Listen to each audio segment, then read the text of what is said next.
বর্তমানে কই আছি এটা তো লাইভ দেখতাছেন, ঠিক আছে? প্রচুর পরিমাণে সুন্দর। ওই যে ওই দূরে কারা জানি সাঁতার কাটতেছে, একটা বোট লয়ে ওরা যে কোনো মধ্যে ডুবে যেতে পারে। ওকে ডোবার অপেক্ষায় আছি আমরা, কিন্তু সূর্য ডুবে গেছে, ওরা অন্তরে ডোবে নাই। যাই হোক, পিছনে পাহাড়, সামনে সমুদ্র, এই জায়গায় ছবি তুলছি অনেকগুলা।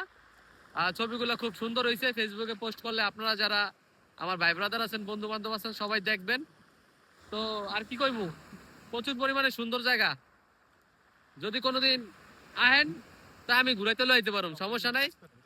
ওই যে মঞ্জিল ভাই আছে পিছনে, ভাই আমার হ্যান্ডে লই আইছে। বাইরের জায়গায় ঠিকানা আছে, তবে সামনে বাইর ছবি বেশি দেখবেন। এই জায়গায় আমার চেয়ে বেশি বাইর ছবি দেখবেন। ভাই সব সময় জায়গায় থাকবো, ভাই সব সময় জায়গায় আপডেট দিয়ে দিন। ওই যে আমরা হাই দেয়, ভাই ভাই নতুন এই জায়গায়, আমি পুরান। বাইক টকে কিন্তু জায়গা মতো আসিল। প্রচুর পরিমাণে সুন্দর জায়গা, এই জন্য আর কি ভিডিও করতে ভালো লাগতেছে। এই যে পিছনে, ওই যে পিছনে কিন্তু মেঘে ঢাকা যেতেছে পাহাড়। পিছনে মেঘ, মেঘে মেঘে পাহাড় ঢাকা যেতেছে, ওই যে পাহাড়, এই যে মেঘে ঢাকা যেতেছে পুরা পাহাড়টা। এই পাহাড়ের উপর বাড়িগুলো খুব সুন্দর লাগে, এই যে সমুদ্রের পার।